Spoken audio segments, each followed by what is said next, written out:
Le premier vice-président du Conseil économique, social et environnemental a procédé à la clôture de la première session ordinaire de cette institution. Lors des travaux de cette session essentiellement consacrée au nouveau code du travail en République gabonaise, les conseillers économiques, sociaux et environnementaux soutiennent le gouvernement dans son plan de riposte pour la protection des populations contre l'épidémie de coronavirus. Elvive Milenji Badinga, Eric Mokoko pour les détails.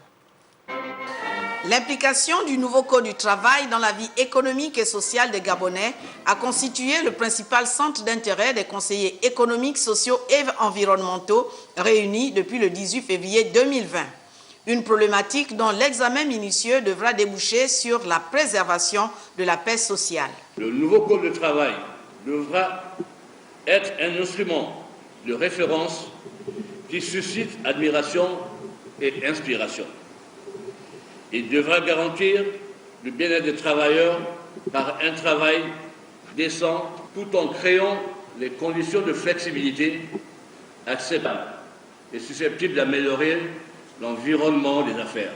Une perspective qui a permis aux conseillers de formuler à l'endroit du gouvernement un certain nombre de suggestions, parmi lesquelles codifier les modalités d'embauche, d'exécution du contrat de travail.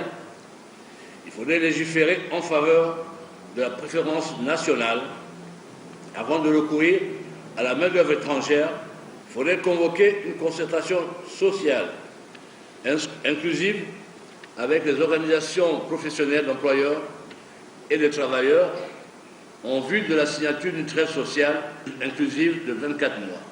La propagation vertigineuse de l'épidémie du coronavirus à travers le monde n'a pas laissé de marbre le premier vice-président du CSE qui a, dans son allocution de clôture solennelle, soutenu la détermination du gouvernement à œuvrer dans l'intérêt des populations.